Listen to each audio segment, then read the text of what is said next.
All right, now I've been living in Finland for quite a while now, and in this video I want to go through the things that I believe Finland does better than Australia. Now, don't get me wrong, I love Australia, but there's just some things that Finland does that I believe Australia could benefit from. So in this video, I'm going to go through 7 of the things that I believe could benefit Australia if they were to take them from Finland. Let me know in the comments below if you agree with the things I'm saying or if you have anything to add.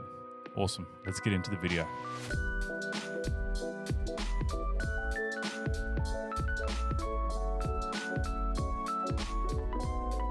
Topic number 1, public saunas, or as I should say, public saunas. This seems to be the most Finnish thing. There are quite a large amount of saunas here in Finland. It's about 2 million saunas. For a population of only around 5 million, that's one sauna per 2 people. That's literally insane. Now, if you want to use a sauna in Australia, you need to go to a gym or a wellness retreat or a wellness center. And chances are they don't even reach the temperatures or they're not to the standard of the saunas here in Finland. Yeah, not to mention here, they're just everywhere. You can have them individually, so you can have them in your own household if you're lucky enough, or like myself, I'm in an apartment complex, so there is a communal sauna. It's definitely got a lot of benefits, but it's it's way too many benefits about having a sauna. Topic number 2, honesty culture. Now, when I first moved to Finland, I seen that there was this massive discussion around honesty culture here in Finland. My only experience outside of Australia with a country that surrounds itself with their honesty culture was when I was in Japan. Here in Finland, you do see a lot of things of, people losing wallets, cameras, laptops, personal expensive items, and those items generally either are left alone in the place that they've been lost, or people find them and return them if they're lucky enough, or they turn them into police stations. It's quite a common thing. It definitely coincides with the way the person is, and if they wish to do that sort of thing, return it instead of keep it. I definitely feel like in Australia, if you're losing something, you're not going to see it again, whether that be money or expensive items. Chances are it's long gone. Number 3, the cleanliness. Again, when I first moved here, it was another massive thing that I heard about this place was just how clean it is. And especially when you go to, Helsinki, it's very clean. There's barely, if any, rubbish. Obviously, if you walk along the streets early on a Saturday morning or a Sunday morning or something, you might see some stuff that's been left from the party people the night before. But in a general sense, the city's very clean. It's good and bad.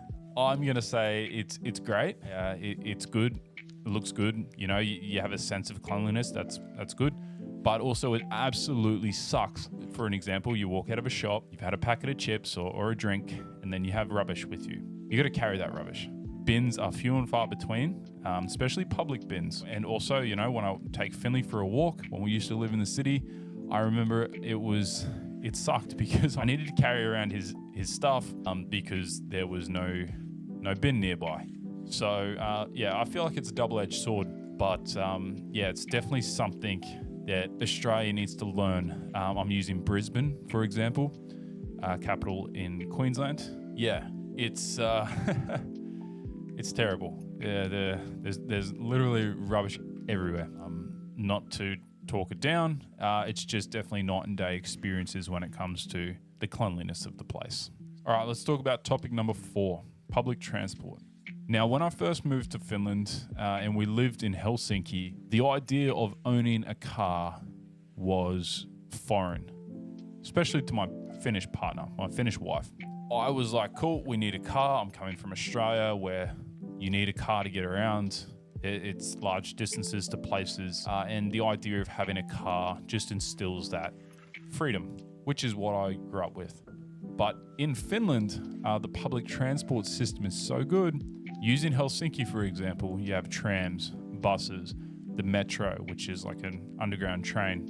Yeah, trains, taxis, Ubers, all that general stuff. Bikes, they have a bike seasonal deal where you pay X amount for a season, you get access to the bikes, and then you drop them off at bike stations. They just work. So it is nice to have access to public transportation, especially in Finland, and especially in Helsinki, because you don't have to deal with having a car in the city. You can just jump on the train, jump on the metro, and those things run basically around the clock. It's very easy to have options to get around. So in Australia, never really, like, public transport was one of those things where if you grew up in a big city, maybe you could get on the train or the bus. Again, it's just not that common, and not many people use the public transport system in Australia. So yeah, definitely take advantage of the public transport system here in Finland because it is great. Topic number 5, the work-life balance. Now, this is an absolutely massive reason for myself because I've had experience of working in Finland and working in Australia, and now moving back to Finland and appreciating it more. So the work-life balance here in Finland it's next to none. It's so good. When I say that, it's like here in Finland, companies, businesses, they want you to have a life outside of work. Let's say you do an 8-hour day. Unlike most workplaces, they want you to finish and go off. If you call in sick, you're sick. That's completely understandable. In Australia, if I wasn't doing, let's say I have a standard 8-hour day, if I wasn't doing overtime, 10, 12 hours, the rest of my work colleagues and, sometimes my bosses were looking at me strange. If I wasn't open to staying back, if I wasn't open to working on weekends, these are just my opinions and my experiences. The feeling of work in Australia is working, you're not working to live, you're living to work, which is a terrible feeling, honestly. And when you've got personal things coming up, especially myself, it's something I need to work on, you do get that feeling of guilt when you do take time off work. But here in Finland, it's definitely beneficial for one's mental health, and that culture around work is definitely amazing. Number 6 is high quality education. Now, one of the reasons why Finland is continuously rated as one of the top countries, or one of the happiest countries in the world, it's because of their education system. The Finnish education system is based on learning, not testing. No standardized exams, no ranking kids against others, just quality education. Meanwhile, personal experience, and in Australia, standardized testing is king. You're continuously being pitted up against your fellow classmates, and it's not a good thing. Finland keeps it simple. Less homework, more playtime, and obviously the results speak for itself. It just works. When it comes to studying in Finland, they have an extremely high acceptance rate, and the quality of students that go through study here in Finland is just cream of the crop. It's a very good education system because of that factor. There's less pressure on a student because education system here is free. In that sense, it's free. Obviously, it can be argued that it's definitely not free, but it's definitely not like Australia, where they have Hexstat and the constant feeling of hey, we're just loaning you this money to get this education, and then you need to pay it back. So you're not finishing your studies in Finland and then bam, the government slaps you with a massive debt, unlike in Australia. And lastly, topic number 7 is every man's right. Now, there is a Finnish name for it, and in future videos, when I work on my Finnish again, I will pronounce it. But basically, it means if you want to go into the forest or go for a walk somewhere, you're not restricted by the land ownership of that place. So you can go into a forest and pick berries without worrying about a landowner coming up and telling you to get lost. Obviously, if you're, going into the forest, letting off fireworks and just being a disturbance, that's quite frowned upon. But there's really no restrictions on where you can go in nature. So that is good. However, on the other side of it, in Australia, like let's take camping, for example. Growing up in the East Coast of Australia, going camping when I was a kid, it felt like the ultimate freedom. You know, you could literally drive to any beach or you know, anywhere in the bush and camp. And then the older I got, it felt more and more like those places were limited.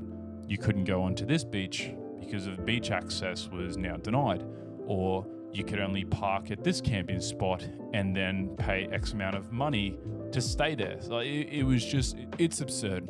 Yeah, that's every man's right here in Finland. It just makes the feeling of freedom actually feel like you are free. So yeah, every man's right. It's a great thing. All right, so those are 7 things that Finland does better than Australia and things that I love about Finland. So whether or not you live here or if you've visited, let me know in the comments that you can resonate with some of the things that I've discussed, or even comment about things that I've missed.